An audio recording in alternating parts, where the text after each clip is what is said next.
Cultura informa. Opinião. E agora a gente vai conversar com ele, o jornalista Edmar Lira. Boa tarde, Edmar, seja bem-vindo. Boa tarde, Tony. Boa tarde, André. Boa tarde a todos os ouvintes da Rádio Cultura. Uma satisfação estar de volta ao programa. Boa tarde, Edmar. A satisfação é nossa. Final de semana passou, a semana está começando. O que nos reserva essa semana na política pernambucana e nacional? Olha, né, a gente teve um final de semana bastante interessante, né, tanto no âmbito nacional quanto no âmbito local. No âmbito nacional, as manifestações de 1º de maio colocaram em pontos antagônicos Lula e Jair Bolsonaro, os dois primeiros colocados nas pesquisas eleitorais, e provavelmente um deles será presidente da República.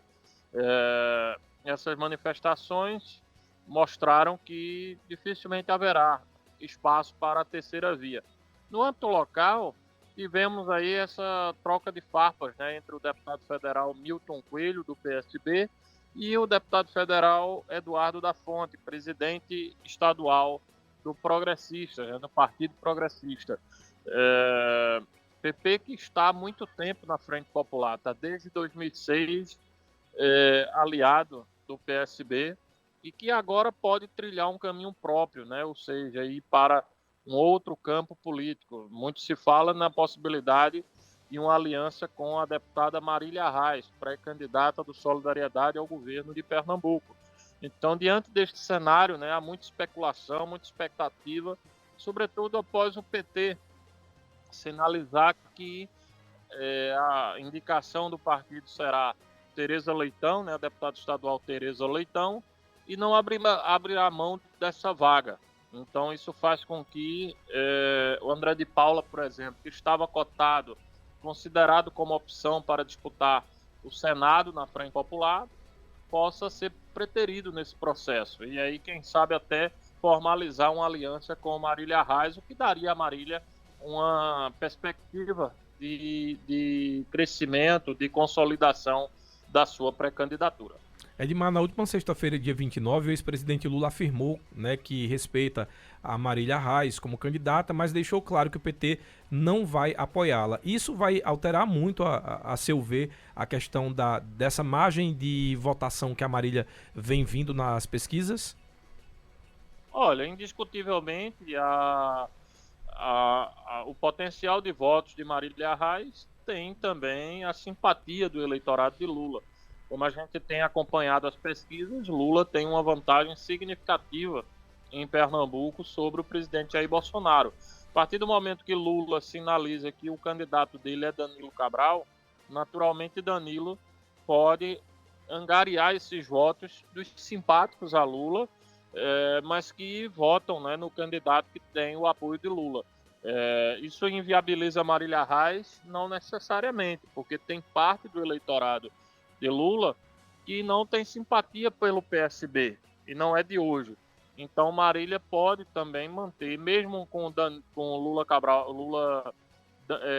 o ex-presidente Lula sinalizando apoio a Danilo Cabral, ainda assim você tem aí uma perspectiva de Marília continuar mantendo uma parte dos votos, e principalmente se ela tiver uma coligação mais ampla, né? Uma coligação que dê a ela condições de disputas eleitorais, né? Então, ela está aí nessa expectativa. Agora, sem sombra de dúvidas, esse apoio de Lula a Danilo pode diminuir aí o potencial de votos de Marília.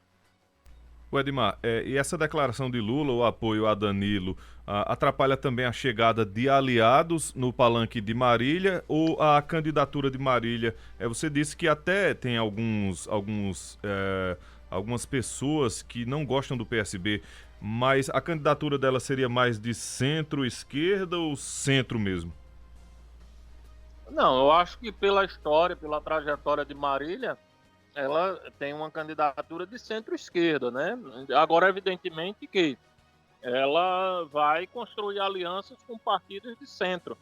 A exemplo do PP, por exemplo, o PP apoia Bolsonaro nacionalmente. Então, ela faz essa aliança do mesmo jeito que o PSB teve uma relação mais ao centro aí com alguns atores, o próprio PP, né, Você tem ali também o PSD, é um partido de centro. Então, eu acho que Marília, o que importa para o eleitor é o posicionamento ideológico do candidato a governador. Marília não deixa de ser de centro-esquerda se receber apoio desses partidos de centro.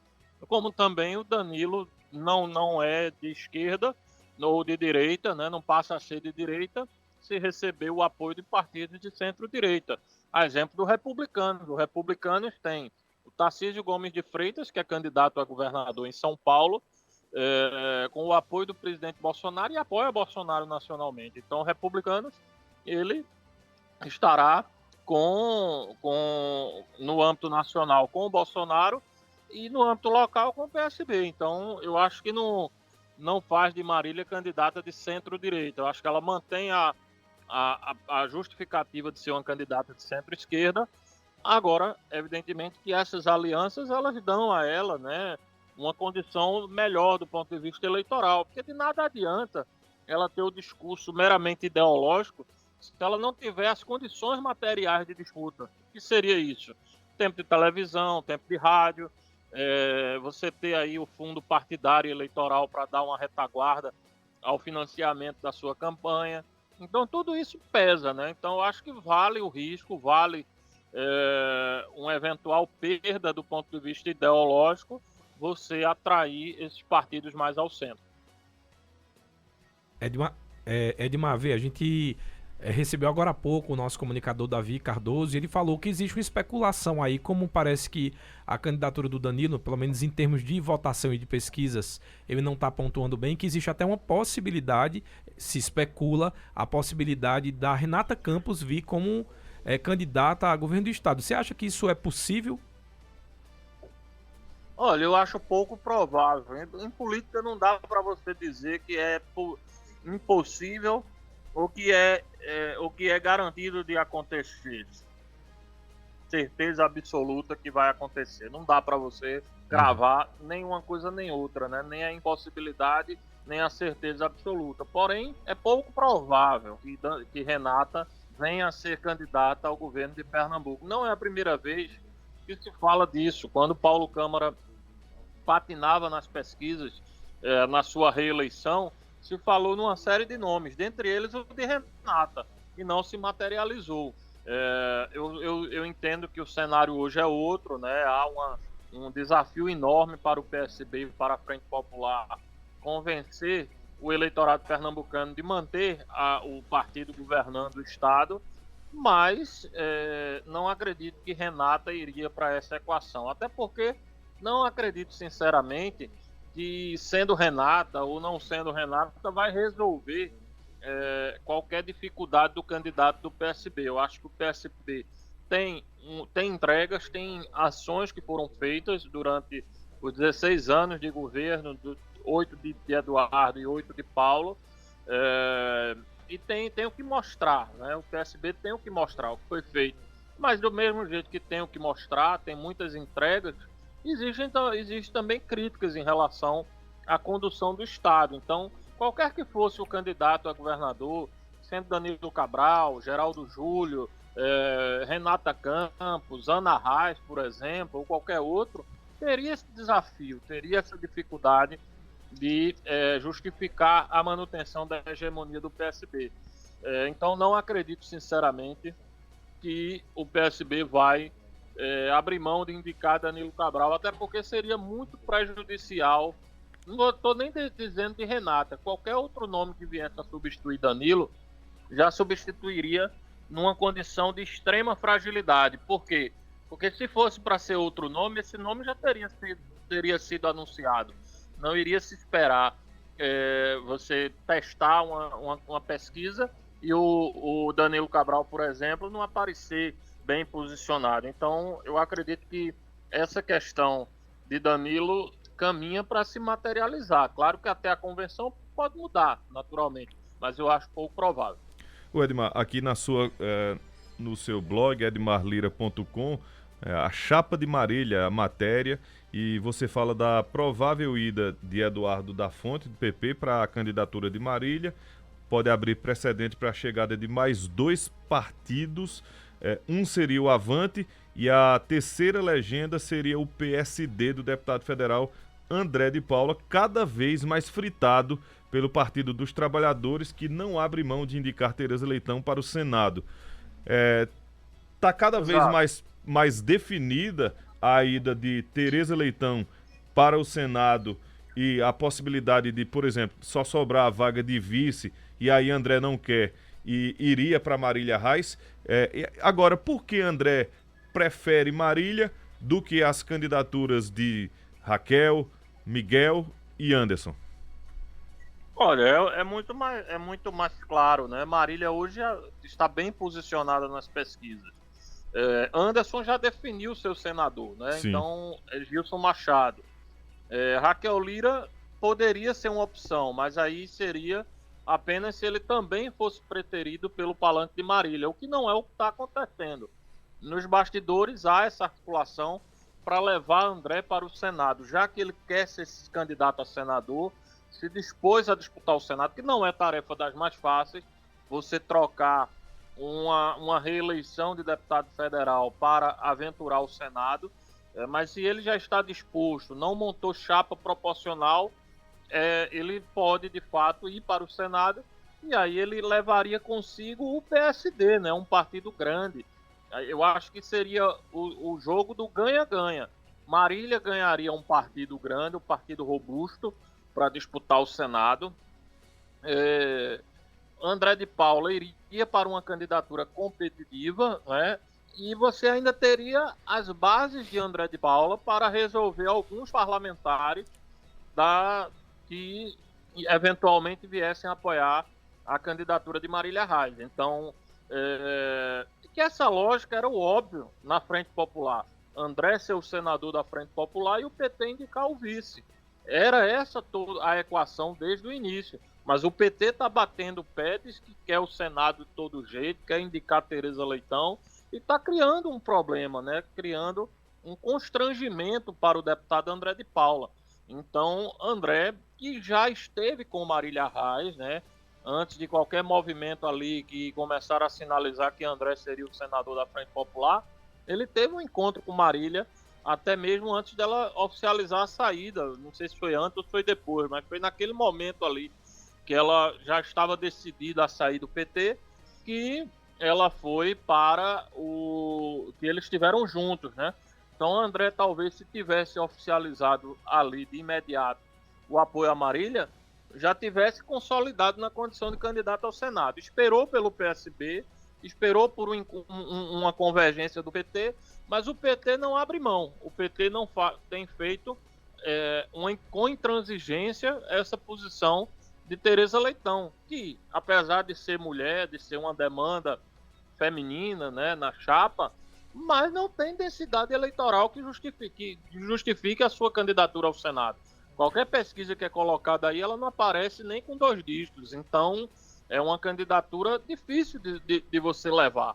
E não agrega, na minha opinião, muita coisa ao candidato Danilo Cabral. Por quê? Porque o Danilo, com Tereza disputando o Senado, que é quem o eleitor vota em governador e vota em senador, e vota em presidente.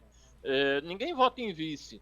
Então, se você coloca PT na presidência, PSB no governo e PT no Senado, você restringe a chapa, você deixa uma chapa só ideológica de esquerda. E o André ajudava nesse sentido de angariar votos fora da esquerda, mais ao centro.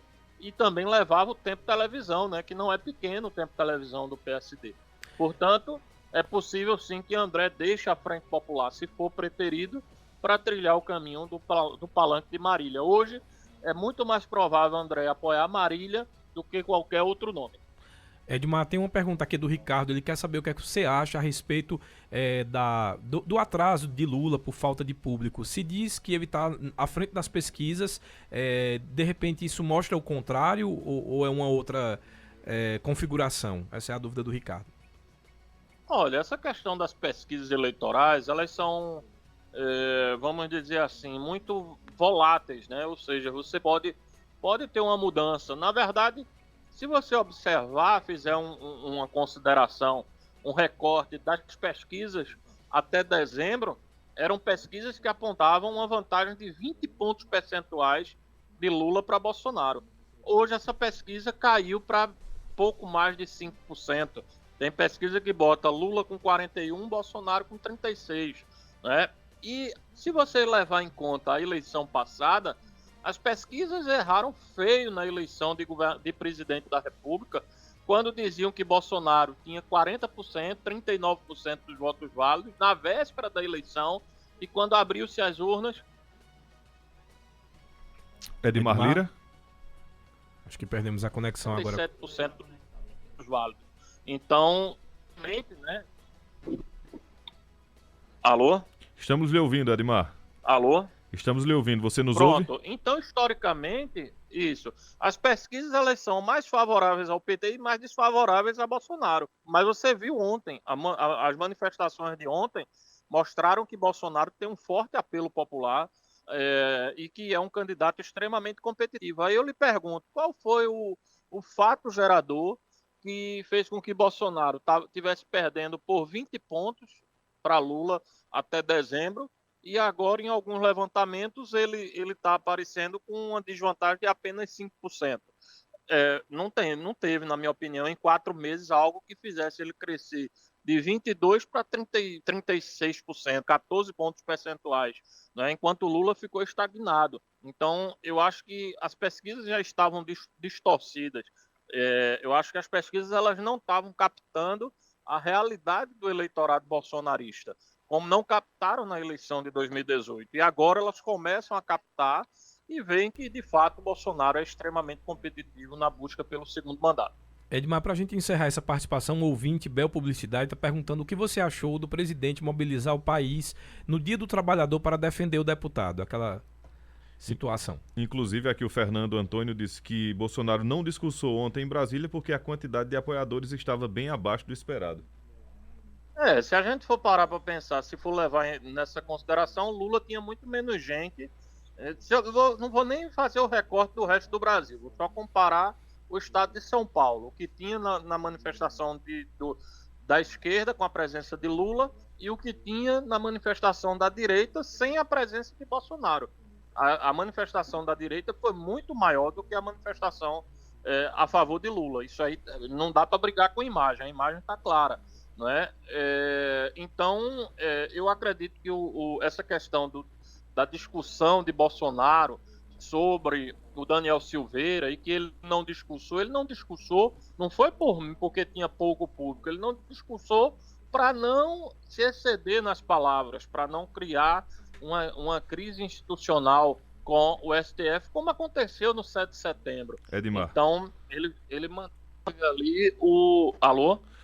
Edmar, desculpe interromper você, porque acaba de chegar aqui no Instagram do deputado federal e presidente do PSD, André de Paula, uma chamada de pauta para a entrevista coletiva amanhã, deixa eu ver o horário, às 10 horas da manhã, na sede regional do PSD. Você acha que vai ter alguma definição? Acaba de chegar neste instante a chamada de entrevista coletiva com André de Paula amanhã às 10 horas.